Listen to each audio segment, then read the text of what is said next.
요걸 봅시다. 그 사람이 있다 없다 하기 전에 원리를 알아야 되죠. 내가 회개를 하고 큰 깨달음을 가졌다라고 하면 마지막 사는 사람입니다. 마지막 인생을 받아 나온 사람이 이런 것도 겪고 그 다음에 여기서 깨달아 가지고 아주 선행을 하고 가는 거죠. 이런 것이지. 다음에 윤회해 갖고 올 사람은 이런 선행, 이런 깨달음으로 해 갖고 이런 사람을 널리 이롭게 하면서 살아가는 내 혼신을 다 태우는 삶을 살지 않는다. 이 차원식에 이러한 법칙이 있는 겁니다. 그러니까 우리가 분별을 할 때 깨달았다. 깨달았다라고 하는 사람, 그리고 사람을 위해서 아주 지적으로 내 혼신을 다 태우고 지금 사는 사람이 있다면 이 사람은 두 번 다시 윤회하고 올 사람이 아닙니다. 이렇게 분별을 하면 됩니다.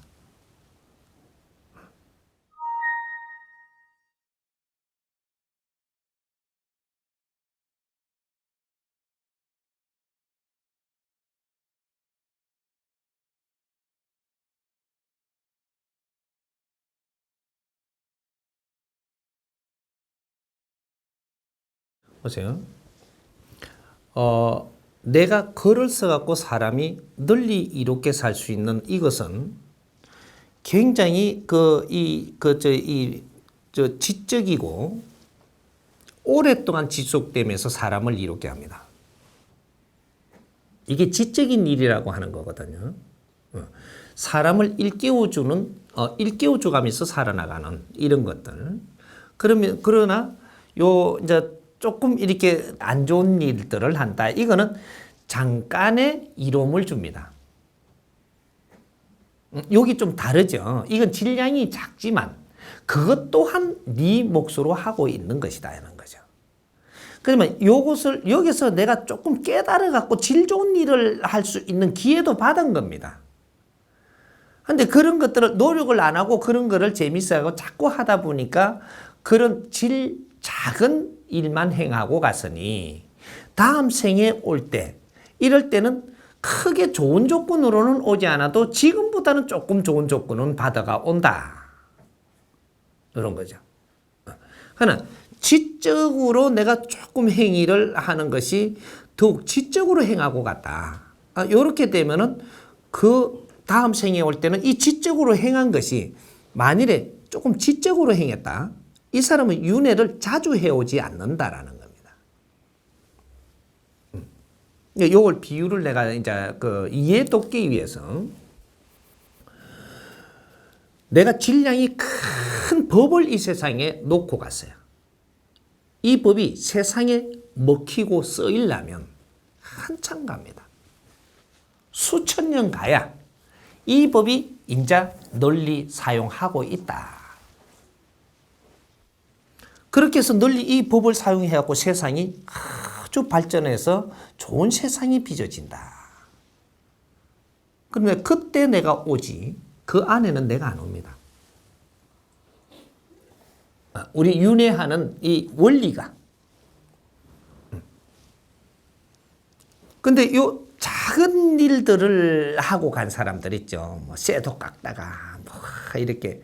그러면 이 사람들이 한 행위는 빨리 이 사회에 깊지는 안 하지만 빨리 이렇게 남들한테 이렇게 해갖고 이런 것들이 마무리가 돼버려요. 마무리되고 난 후에 내가 윤회해가지고 와서 살거든요. 그래서 큰 기운을 가진 사람, 큰 깨달음을 가져서 큰 발자국을 남기고 가는 분은 이분은 최고의 큰 기운을 가지고 온 분은 윤회를 딱 3번 합니다.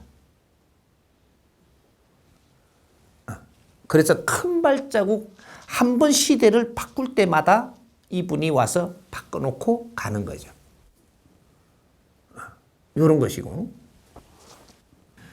그 다음 조금 이 질량이 낮은 거를 하면 윤회를 뭐 4번 하기도 하고 7번 하기도 하고 10번 하기도 하고 이것이 질량에 따라 가지고 큰 발자국 띄면 크게 일을 해놓고 가기 때문에 그것이 세상에 널리 펼쳐질 때까지는 내가 다시 나를 갖추고 에너지를 모으고 모든 걸 준비해 갖고 다음 일을 하기 위한 내 다스림이 차원세계에서 있는 겁니다.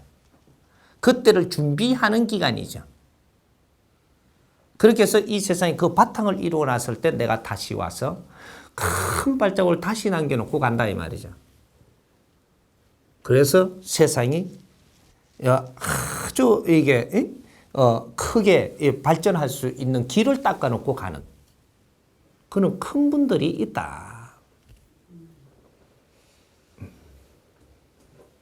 그게 윤회의 법칙입니다. 그러니까 이제 작은 일을 행했다면 윤회를 빨리 해와서 내가 빨리 닦아 나갈 것이고, 이 빨리 닦은 사람이 내가 성장을 하고 그 다음에 큰 발자국을 한번 띄고 가서 그 다음에 빨리 안 오고 천천히 오고, 요런 게 윤회 수가 자꾸 줄어드는 거죠.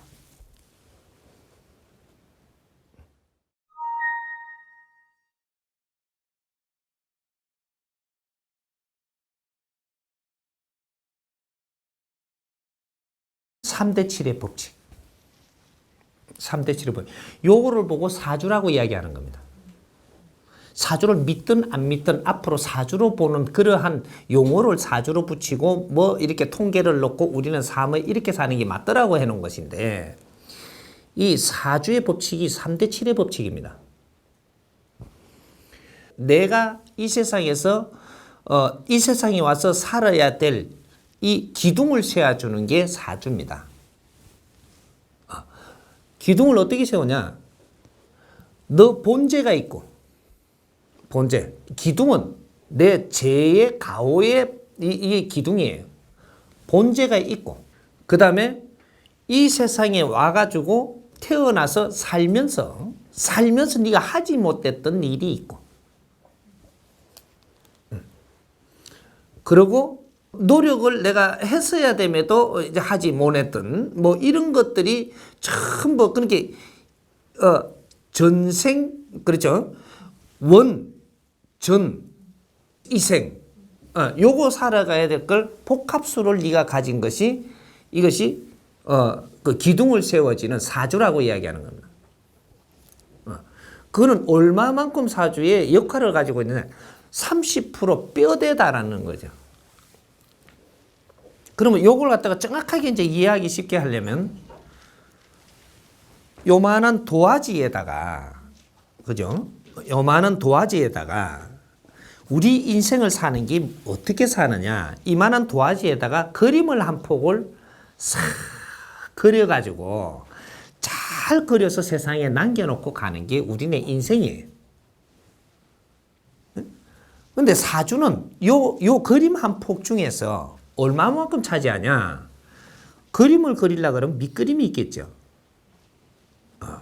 밑그림을 그리 갖고 오는 게 사주입니다. 그게 내한테 인물을 주어서 오는, 이것은 변할 수가 없다. 밑그림은 변하지 않는다. 그래서 하나님이 이 세상에 가서 너는 무엇을 해야 되는 골격을 주어서 나를 보낸다 이거죠. 그래서 이게 오는 게, 어떤 사람은 노동자 자식으로 오고, 어떤 자는 임금의 자식으로 오고, 어떤 자는 거러지의 자식으로 오고, 어떤 자는 술을 먹고 망나니 짓 하는 자식으로 오고, 그래서 두드리 맞으면서 내가 걸어가야 되는 행보도 있고, 이런 것들이 너의 사주에 있는 겁니다. 그런 너는 철을 다루는 것이 아주 유리하게끔 받아오는 거. 남이 안 가지고 있는 건 내가 30%를 더 힘을 가지고 있다면 그게 유리하겠죠. 또 너는 집을 지으면서 행을 하는 것이 아주 유리하게 돼 갖고 있는 힘. 또 무슨 너는 과학을 하면서 이렇게 살면 이렇게 잘 할 수 있는 기본적인 힘, 이런 것을 주어 가지고 오는 게 사주라고 이야기하는 겁니다. 그러면 이 그림의 밑그림은 인생의 이 그림 한 폭에 몇 프로를 차지하냐? 30%다. 이게 30%를 내 사주를 받아갖고 와서 이 남는 공간이 여기 산을 3개를 딱 그려놓는 거예요. 산을 3개. 세 개를 그려놓는데 요게 남지요, 요게 남지요, 요게 남지요, 요게 남지요. 여기 얼마나 70%가 남아가요. 공간이 남아있는데 여기에다가 밑그림 가지고 공간에다가 내가 잘 인생을 그리 나가 놓으라면 그림이 멋진 그림이 그려집니다. 내가 농띠 친 게 있다면 뻐꾸마이 비어 있겠죠. 그럼 그림이 멋지지 않아요. 그런데 내가 열심히 노력하고 살았다면 그림이 나오죠. 이게 나오면 그림 한 볼 잘 그려놓으면 어떻게 되느냐? 밑그림이 어디 갔나요? 싹 스며들고 안 보입니다. 없어지죠. 사주는 내가 없애가며 살기 위해서 온 것이다. 마지막까지 내가 온 사주에 이 모든 것을 지워낸다. 그리고 멋진 그림이 탄생하는 걸 보고 인생이라고 이야기하는 겁니다.